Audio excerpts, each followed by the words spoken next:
You know what? I just gotta answer this one simple question. Where the is Chainsaw Man? Yeah, it isn't in this month. Despite being out, I held off to watch it in the new year when all the episodes are out to give it an actual review. Moving on, what did I actually watch in December? A whole lot of movies, I'll say that much. Other than that, I have the first non-anime show, but it's still kind of an anime. So sit back, grab a beverage, and see some anime get reviewed at a speed you've never seen before. Medium. Oh, and yeah, if I sound off, it's because I'm in the midst of recovering from COVID. Hopefully next month I'll be all good. But yeah, just hold on for the rest of the video. So technically this is the first non-anime I'm reviewing, so play the clip. Hello? What? We don't have the budget? What about that money? Great. The daily life of an immortal king has such an amazing plot, with the emotionless yet ever powerful Wanling and the popular best girl, Sun Rong. The story covers their school versus another, with there being some road bumps.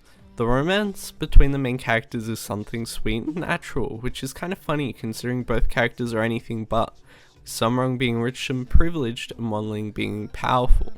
Moving beyond that, the friendships made feel real, which makes it ever so saddening when an issue arises that interrupts this, like Wanling being kidnapped. Another point of strength is character design, with even the less appealing characters still looking in line with Wanling and Sun Rong. The only knock I have on the show is the Chinese voice acting is jarring to get used to. I contemplated between a 9 and a 10 for this reason, though I don't think a show should rate less due to a language of the voice acting, so I gave it a deserved 10 out of 10. As for next, well...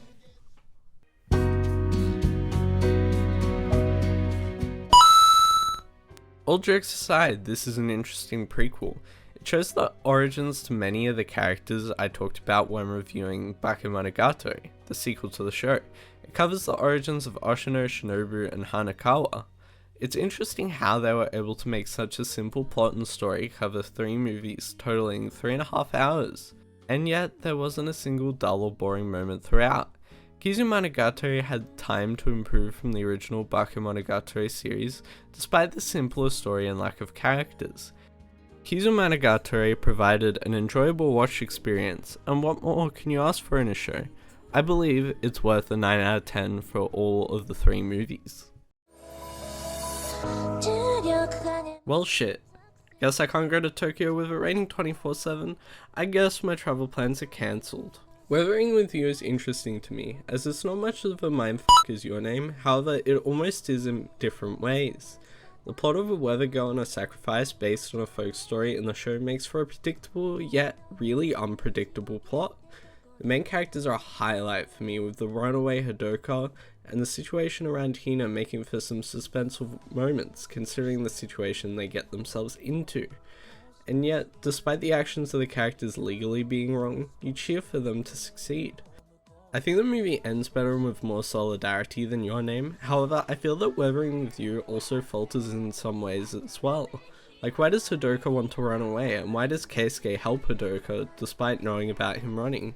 These points are both hinted at, like how Hadoka felt suffocated in his own town, but seeing the situation and the reasons rather than just hearing the words would have painted a better picture.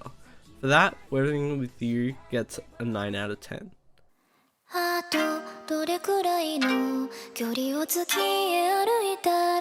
Come on, Truck-kun, get him! Is that woman built different or what? Tonikaku Kawaii, or in English, Tonikawa Over the Moon for You, which I will never use the English title because it's stupid, is a romance slice of life. Are you surprised? It's made up of Nasa, who like NASA the company, is very technologically smart, but lacks some common sense, and Tsukasa, who has all the common sense, has looks and is decently smart. The adventures cover the couple meeting, getting married, interacting with family, and moving house. I'm not sure why, but there is a recap on the series made as a reminiscing scene. I don't get it, but whatever. All the show's good, but nothing makes it stand out of the crowd. I could list why, but I think you get the point. Overall, I think the show's worth a 7 out of 10.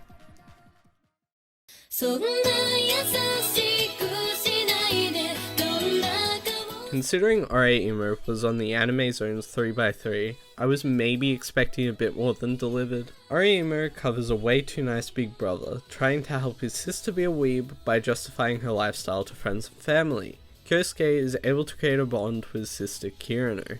I believe the second season is where a lot of the talk comes from, as in the first season the show's fairly lame on the forbidden acts of love. In the first season and the OVA, which is where I watched to, speaking of, the OVA is just an alternate ending to the show, which is nothing big to speak about, so I'll just keep it at a mention. I think the art style holds up fairly well considering the show aired 12 years ago, which wow, I don't even think I was in school then, and yet I feel like a grandpa. Well, I don't really have any gripes or nitpicks with the show, so my rating is a 7 out of 10, which I mean, if it was as spicy as some other shows, it would maybe be worth an 8. Guess I'll be waiting to watch season 2 though. Well, Food Wars must be like MasterChef, but an anime, right? And of course over the top because of that. Why are there so many and so much moaning from food?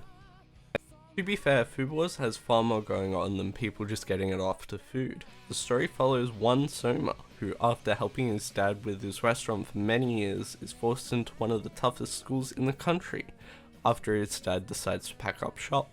I feel like until about halfway through they put pretty heavy plot armor on Soma, with it not even being explained how Soma passed the entrance exam, after he technically gets failed by the judge at the transfer exam, despite the visual praise to his dish. After settling into the dorm, the show gives pretty heavy classroom elite vibes, with the challenge after challenge trying to whittle away the week. I feel the cast is very good and very diversified, as well as most of them surprisingly being likable. I don't think there's a clear villain though, just Soma's personal goals. To add one final point, I find it odd that the season ends on a cliffhanger to the biggest plot point yet. I get the show's staff probably didn't want to rush the show, but it feels odd to end the season right there. For comparison, at the end of each Bleach season, the final episode finished the plot point. Say Ichigo's training in season 1 or getting to Rukia in season 2. It just didn't make sense to me. Anyway, there's a lot of seasons to watch before I can say how I feel on the series as a whole, but for season 1, it gets an 8 out of 10. Ohio, Sekai, good morning, whoa! Mid. Look, I'm sorry to all offended by that opinion, however, I did enjoy Dr. Stone, I just couldn't get into it. The concept, people turn into stone. 3,000 years pass and Dr. Know-It-All Senku Stone helps society rebuild. Some enemies are created as not all agree with Senku's life choices, however the majority help Senku on his journey to bring people back to life.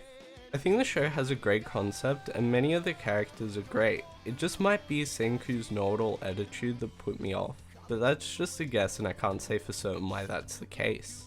Unlike other shows I haven't been too fond of, say Beastars and K-On!, which I plan to finish one day but have no desire to right now, I want to continue into the second season of Dr. Stone and see how the story continues.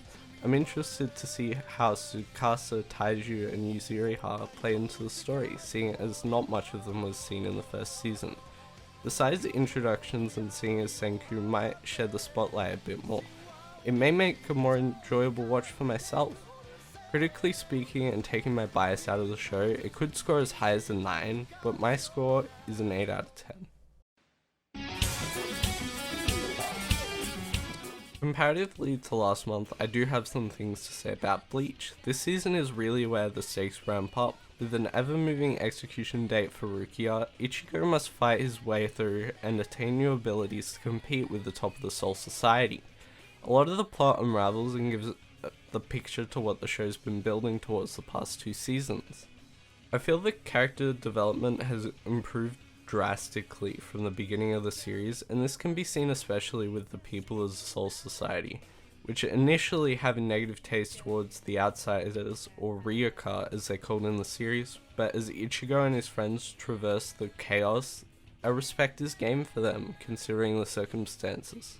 For now, I think Bleach will be hitting the back burner, with the first major conclusion of a plot point reached, That doesn't mean I disliked it though, quite the contrary. I believe the story, art style, characters and writing are all amazing, which sets the third season of Bleach for a 9 out of 10. So this is it, my whole year of anime, from when I started documenting it in like June, July-ish, to this video documenting December. For those who made it through to the end, thank you. I appreciate those watching and helping my channel grow and reach more people. For those who wish to support me more, like, subscribe, comment, and maybe watch more from the series. Personally, each one is better than the last, besides the first two, which I'd rather people avoid. As well as also checking out my Twitter and my Twitch, where I stream 8 PM Australian Eastern Standard Time most nights. Having a good time and talking with all of you. I believe that's all I wanted to say, so thank you again, and I'll see you next time. And breaking script for a second, I know it's a bit hard to get through with the sick voice. It doesn't sound great, so hopefully next month sounds a million times better, because I just got a new mic, and this is the first project I'm using it on. It's one where I sound like this.